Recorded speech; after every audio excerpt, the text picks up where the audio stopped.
be decided by the prosecution's. ICC prosecutor Luis Moreno Ocampo was conspicuously absent as the court's pre-trial chamber began the status conference for the two Kenyan cases. Asked if it had witnesses it intends to use in the confirmation hearing against Kosgei, Ruto and Sang, the prosecution's response was, "We can provide the court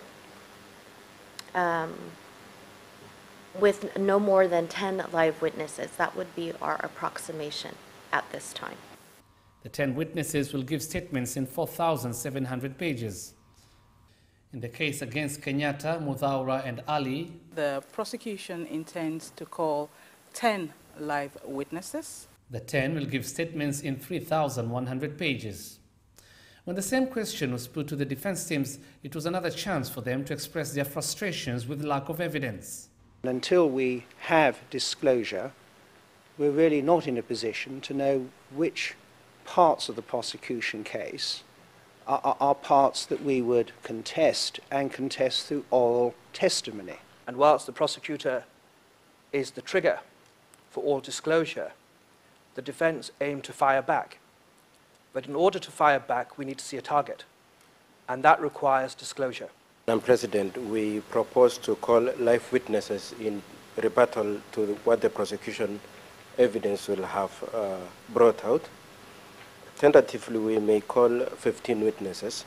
It is the prosecution's position, of course, that the disclosure of these documents should only occur after protection measures are in place and after a final decision is made on the challenge to admissibility. It is incumbent upon the prosecutor to do that which he's obligated to do, not to hide behind admissibility challenges.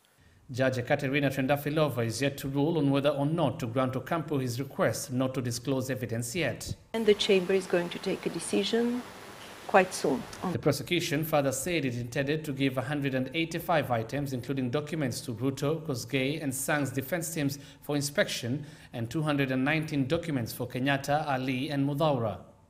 It was the number of documents they intend to conceal, however, for protective purposes that troubled the defense teams. 11,000 pages in Ruto, Kosgei and Sang's case, and over 9,300 pages in Kenyatta, Muthaura and Ali's case. I don't want to be photocopying vast pages of blacked out bundles, because that's not what I mean by disclosure, and I don't think any court in the world means that by disclosure. The prosecution says it's so far ready to give 2 documents to the Ruto, Kosgei and Sang defense teams and 1 to the Ali, Muthaura and Kenyatta defense teams. The latter also asked the court to stop the prosecutor from saying the 3 suspects serving in the government may undermine the case. That cloud of innuendo and suspicion, gossip and hearsay, has the potential, I make no bones about it, to severely prejudice defense investigations. For the process to continue now, the pre-trial chamber judges have to make 2 key decisions. 1, give a schedule for the procedure of disclosure of evidence, and 2, give a ruling on a request by Ocampo not to disclose the evidence yet. Hussein Mohamed, Citizen Live at 9 in The Hague, Netherlands.